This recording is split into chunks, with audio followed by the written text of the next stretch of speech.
And I thought it was interesting that the president said, thanked him and said that he was doing a, quote, great job. And then there was some clapping and the president said, see, Kash, you have a following.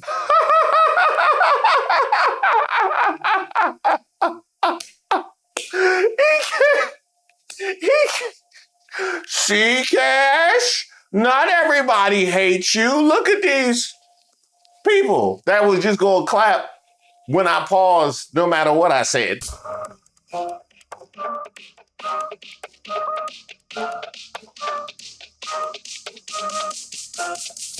Shout out to all the subscribers and the members here on the channel. Don't forget to like the video. My name is Reese Waters, and I'm troubled. Now, Kash Patel, what did I tell you the last time we was here? Secretary Kristi Noem has put out details specifically related to your other questions, so I'll let that speak for themselves. Yeah, that's right. I said, yeah, flying your girlfriend around on the federal jets and using SWAT teams and whatnot is extremely thirsty. I did say that. It is extremely thirsty. But what was the other part of what I said? I said, just because they do it doesn't mean you could do it. Now look at you. Well, we're coming back for some brand new breaking news. MS Now has just learned that FBI Director Kash Patel may be out of a job in the coming months. 3 people with knowledge of the situation say President Trump and his top aides have grown tired of Patel and the unflattering headlines he's been generating recently, including using a government jet to visit his girlfriend and enlisting a SWAT team as her security detail. What'd I tell you? What'd I tell you? What'd I tell you? Huh?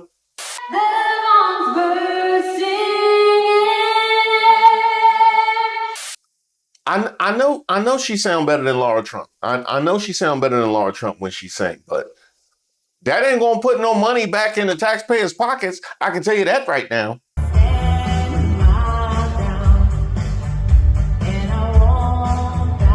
And that lawsuit didn't help neither. Ken, give me more. Well, Katie, I should say, first of all the qualifiers apply here. With Donald Trump and personnel decisions, you never actually know exactly what's going on. But we are being told that Kash Patel, the FBI director, is on increasingly thin ice. And the president is considering replacing him by the end of the year with Andrew Bailey, the former Attorney General of Missouri, who is acting now as co-deputy FBI director, along with Dan Bongino. And it's for all the reasons that you just said and others, the use of taxpayer resources, the flying his girlfriend around on the FBI jet, but also the premature tweets, including related to the Charlie Kirk assassination and other investigations, that terrorist attack in Michigan where Patel got out in front of the investigation and tweeted about the arrests before the rest of the government was ready for that to happen. So Pam Bondi and Todd Blanche of the Justice Department have been annoyed with Patel for a long time, although they've publicly denied it when others have reported it. And now it's increasingly clear that the White House is as well. Now, our reporting this may actually enhance his job security, right? So it's hard to know exactly what's going to happen, but that is the reporting at this hour. Now, first thing I want to address, he said our reporting this may actually enhance his job security. So that's the level of maturity. That's the level of maturity. Oh, when I don't want it now. I don't know, because they reported it, so we're not gonna do it now. We're gonna take a worse course of action for the country because they reported it and they can't be right. Very much we can't give Massey a win when it comes to the Epstein files, which was another thing that we heard. Now, also Andrew Bailey of Missouri. Let me look him up. Andrew Bailey. Yep.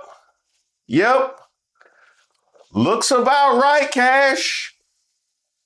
Looks about, he just oozes America first. Something about him just says America first. He just inspires confidence and loyalty in the nation. If anybody could get together the FBI and clean up this mess, it's going to be somebody like that. That's who I trust. Let me play the president a little bit earlier today talking about Kash Patel during the turkey pardon. FBI Director Kash Patel has been very busy and doing a great job. Also, thank you, Kash. If I was that turkey, I wouldn't want that part. I wouldn't want that part. No, because I seen who else you done pardon. I seen who else you done. Hey, does pardoning me means I was there for J6? Huh?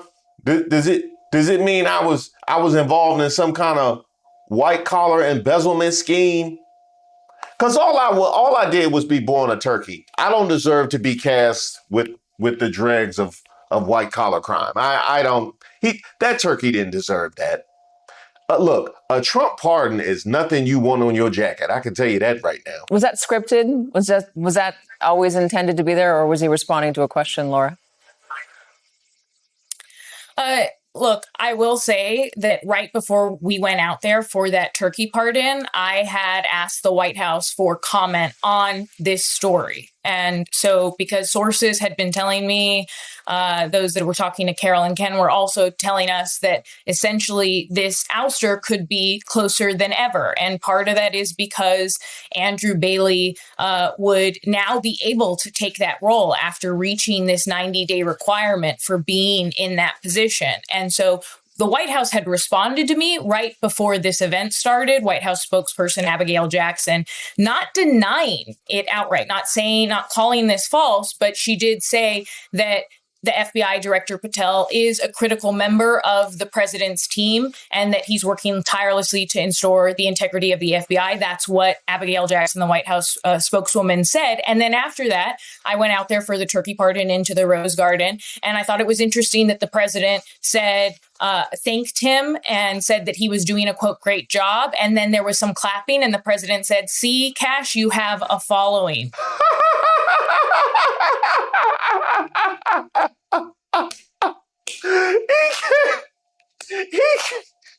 See, Kash, not everybody hates you. Look at these people that was just going to clap when I paused, no matter what I said. They clap for you. They clap for you, Kash. That's sad. That's sad. Now, to address something else that they said, so they said that now that he has passed his 90 days of being in office, Kash, was you flying your girlfriend around and using taxpayer resources on your probationary period? I'm aware that I'm under oath, Senator, and I have no idea. Huh? You was on your no, because when they brought you in, they said you was on a 90-day probation, and you did that on your probationary period? I'm not allowed to discuss it here. You know? You was already on your probationary period just from being Kash Patel. I done told you that with the Andrew Bailey. You was on double probation. You was on double secret probation, and you flying her around. Hey, you signed up for this. What I am doing is protecting this country, providing historic reform, and combating the weaponization of intelligence by the likes of you. Was it scripted? That's the timing when it happened. But this appears closer than it's ever been before because, of course, sources close to the White House have told me that they've definitely heard grumblings about Patel for all the reasons that Ken laid out. But this time around, more because of the back-to-back bad headlines about Patel's use of government resources seems to really be pushing those around the president and allies to the edge when it comes to Patel, Katie. Yeah, what's interesting, Ken, is if we think about the first administration and when cabinet members had been ousted, a lot of them had been accused of mishandling or misusing government funds, misusing government planes, a version of corruption. And I guess this would fall into the same category. If you're talking about the SWAT team and the using the private jet, at the very least, just a misuse or an unseemly use of government property. Yes, and the SWAT team reference, just to make sure our viewers understand, goes back to our reporting that members of the SWAT team in Nashville have been deployed as a security detail for Kash Patel's country singer girlfriend who lives in Nashville. And the New York Times has reported that other SWAT details from other cities have also been enlisted in that cause. What's also interesting, and you're absolutely right, Katie, that those kinds of things, Donald Trump has a track record of looking on with distaste and disdain. Could you imagine becoming a SWAT officer and you protecting liner notes? You protecting People's Choice Award. Does she even have them? People's Choice? She don't. Webby? Does she got Webby? Okay, you protecting posters of Shania Twain. Does she have? Yes, you were protecting posters of Shania Twain for all your training that you had put into being a SWAT officer. And let's also address how hilarious it is that the point was made that when it comes to misuse of taxpayer funds, that seems to be something that has triggered moves like this in the past. From the Trump, the misuse of taxpayer resources. Trump. Really, dog?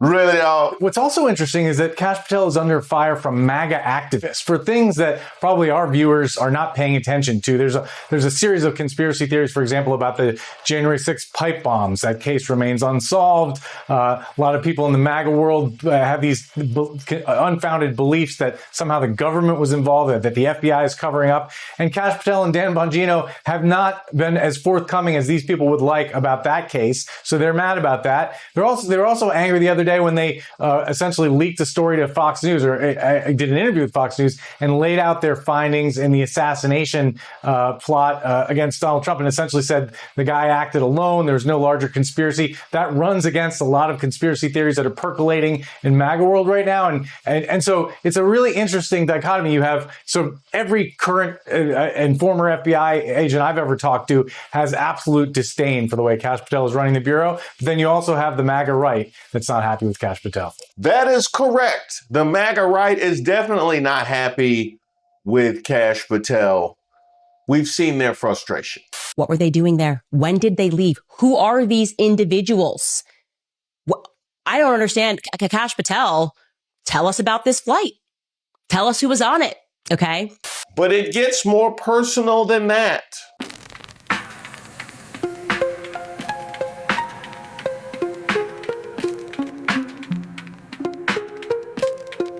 And how about the irony that Kash Patel, he who was born of the conspiratorial MAGA right, now sees them as his greatest nemesis?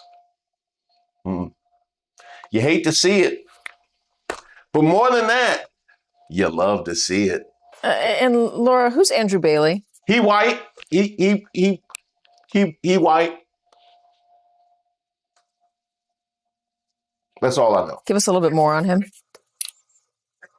Well, Andrew Bailey, as Ken was laying out, used to be the Missouri Attorney General. He was brought in because of the fact that those inside the White House, those inside the FBI were not happy, which, as Ken has documented very well, were not happy with Dan Bongino. And Bongino was very upset and rebelling a bit over the handling of the Jeffrey Epstein files over the summer. And Bailey was brought in as co-director, or co-deputy director, of the FBI, which is, as Ken was explaining, this position that is not normal. He's someone, according to sources that I talked to this week, that so far the administration seems happy with, and that lawmakers like. And so, generally speaking, he hasn't really ruffled any feathers so far with those around the president and with those across the administration. Now, wait a minute. So they were unhappy with Dan Bongino.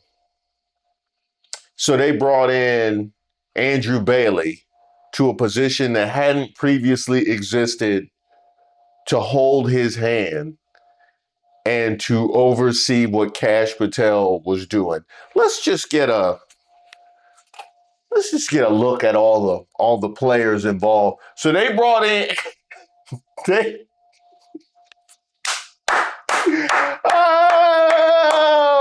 brought in Andrew Bailey. Hey, send somebody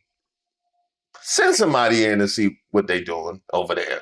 No, because I don't like what I'm seeing out of the FBI. Send somebody we can trust over there to see, what they got going on. Now, this was hilarious to me, right? I would never make the argument that Kash Patel does not deserve this fate, ever. I would never make that argument. However, what I will say is this. So you look at this cabinet. We got Pam Bondi. The file is on my desk and now it doesn't exist. Pam Bondi. Yeah, the same Pam Bondi that gets dragged for filth by the MAGA media, even worse than Kash Patel. By the way, when Pam Bondi went on television and said, I have a videotape of kids getting I followed this case closely, and I know a lot of the people involved, as I've told you. Mm-hmm. I had no idea. I didn't know that. Really? Thousands of children got raped? Yeah. Who them? Where are the rapists? Like, why aren't they in jail? What? This is the Department of Justice. Yes. Either Pam Bondi is royally screwed up. I mean, she has. That's not in dispute. She's royally screwed up. And the president is just forgiving her because she's a loyal soldier and, he likes her and he doesn't want to go through the messy confirmation process of getting somebody else in there. So that's possible. That's definitely a possible number one. And there's no there in the files anyway, right? Like the way she screwed up was overpromising when she didn't have the goods and she genuinely doesn't have the goods. Pam Bondi, who is a complete loser and a tool, is trying to use the assassination of Charlie Kirk to lay the groundwork for hate speech laws in America. The very thing that Charlie was fighting against. I ain't seen nobody get jumped from behind like that since every episode of Baddies. So that is what you have in Pam Bondi. Then y'all might have missed this because they never love to talk about or acknowledge HUD. Scott Turner went on Fox News this prepared. Your department is also probing how illegal immigrants have put a strain on the housing market. What can you tell us? You signed a memorandum with the DHS to end wasteful misappropriation of taxpayer money. Absolutely. For, quote, illegal alien exploitation of housing programs. You're also working with the Federal Housing Administration to crack down on government-backed mortgages for illegals. How do they get a mortgage if you're actually illegal in the country? Well, Maria, during the Biden administration, there were over 12 million illegal aliens that came over the border, straining our housing supply and making the costs go up. And so we work with Secretary Noem at DHS, as you alluded to make sure that only American citizens are living in HUD-funded houses. They sent that man on Fox News, national media, with talking points written out on a napkin. He didn't have no way of refuting the questions that were coming from a friendly Maria Bartiromo, okay? Let's get that clear. And don't get me started with Kristi Noem, whose ICE agents have been popped from everything from DUI to Operation Creep. ICE worker arrested in trafficking sting told police, "I'm ICE boys." Trying to meet up with a 17-year-old. This dude had just gotten married. You know what I'm saying? Getting kept. And this is who y'all chose. The same Kristi Noem, whose own FEMA employees said another Katrina was coming. And her name is Kristi.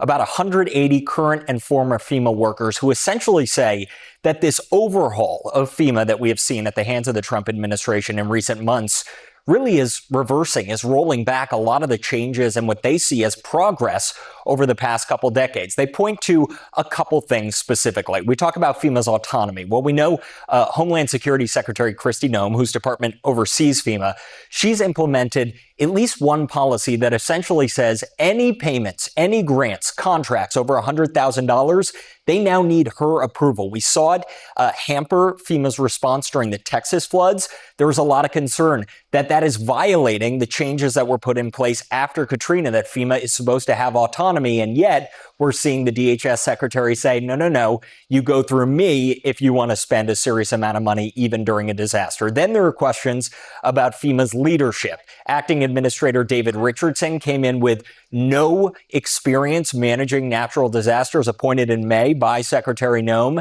The same Kristi Noem who got caught changing outgoing messages during the shutdown to blame the Democrats went so far into the bag, had airports rejecting her message. The same Kristi Noem who was giving out fake bonus checks. And don't get me started with Pete Hegseth. Where's Pete Hegseth? Where's Pete Hegseth? Pete, hey, no, we sent you to get the Thanksgiving turkey, not wild turkey. New questions today about Defense Secretary Pete Hegseth's orders when elite military commandos struck an alleged drug boat near Venezuela on September 2nd.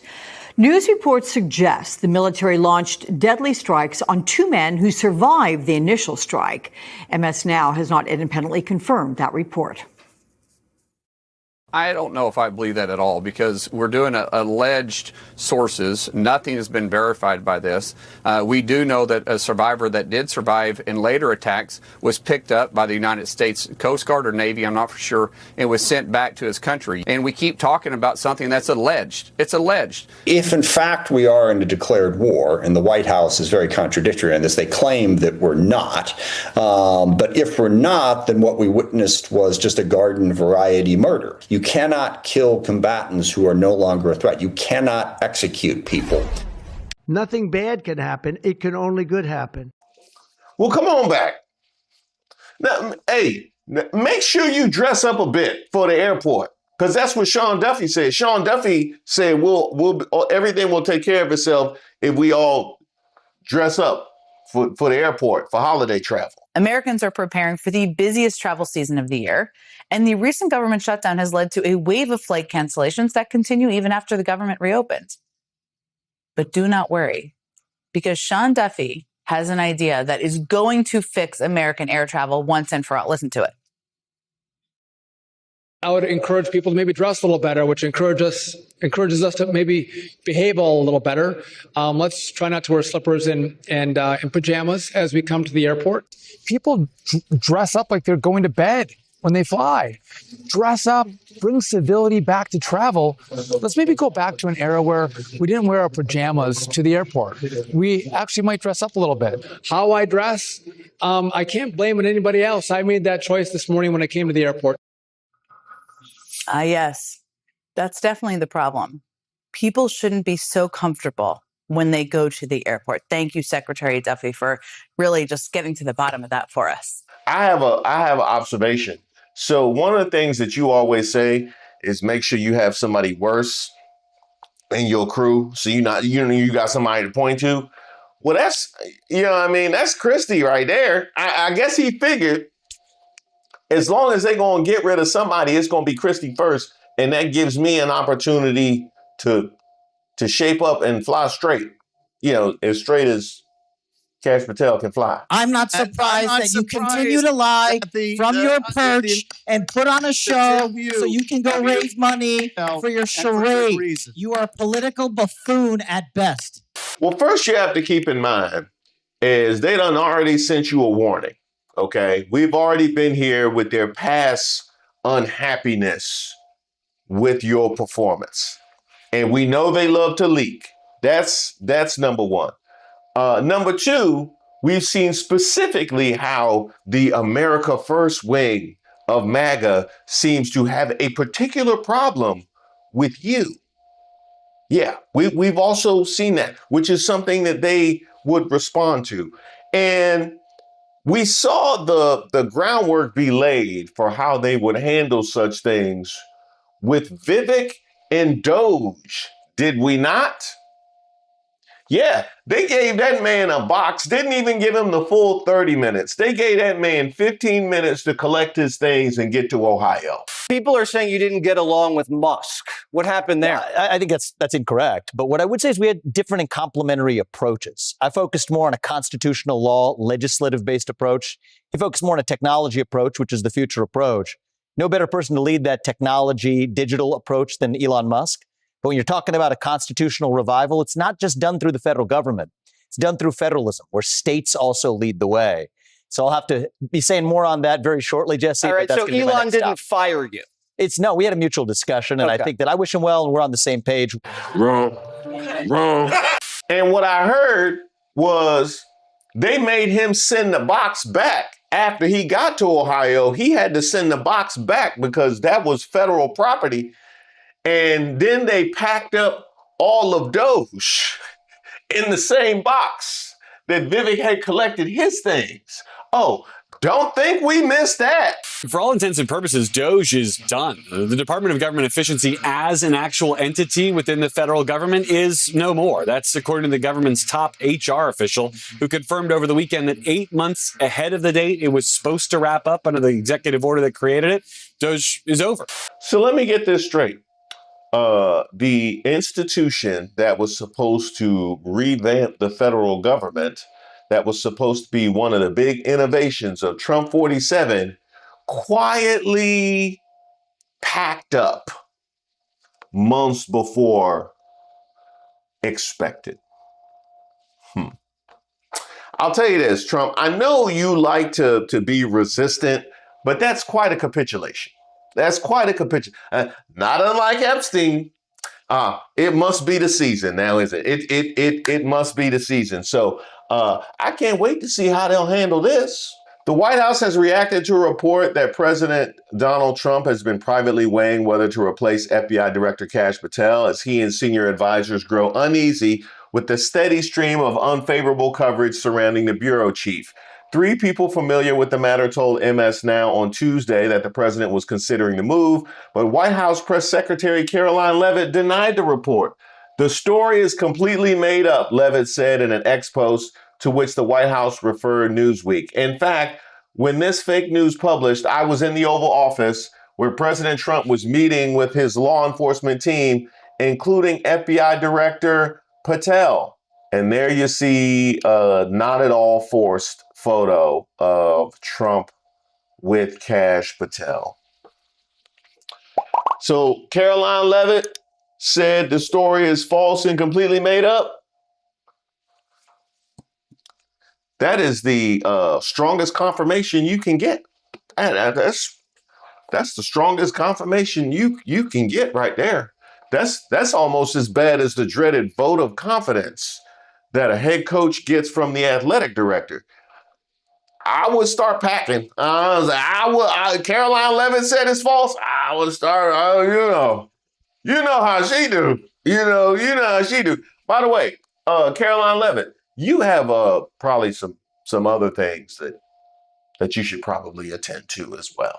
Right now, the mother of White House Press Secretary Karoline Leavitt's nephew has been taken into Immigration and Customs Enforcement custody. A source confirming that to News 9 tonight. Now, Leavitt, of course, grew up here in New Hampshire. Much of her family still lives here. Our Ariel Metropolis spoke to Leavitt's brother tonight, the father of that boy, about this arrest. She joins us here in studio live now. Ariel. Steve, we spent almost half an hour with Michael Leavitt and his young family on their front steps tonight.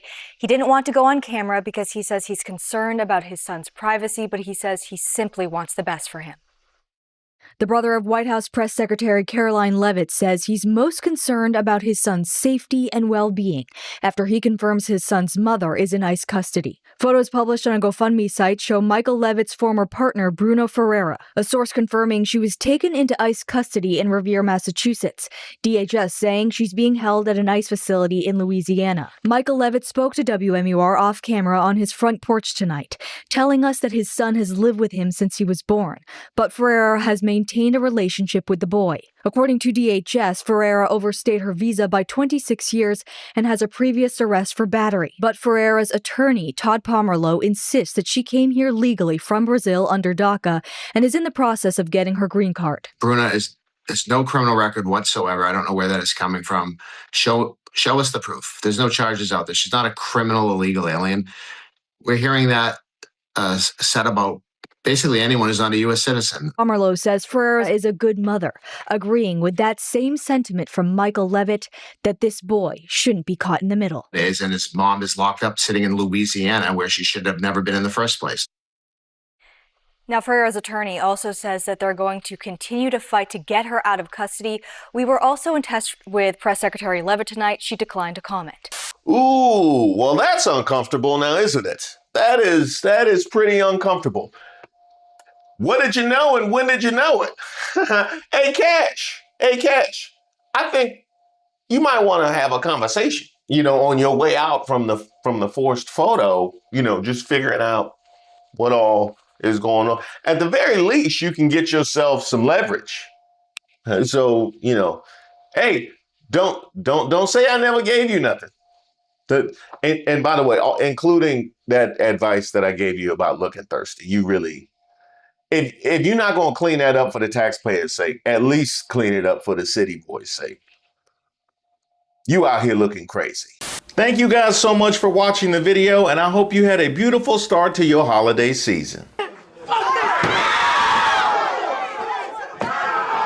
Also, shout out to everybody that took advantage of our holiday sale over at the People's Get Up and ReeseWaters.com. And if you didn't, look on the bright side. At least you didn't wait in line for one of them Target bags. Kind of done, but I really want to do this. So I'm so excited to show you what I got in my Target grab bag this year. I waited all night so I could get this. Okay, so the first thing I got was, they hate you.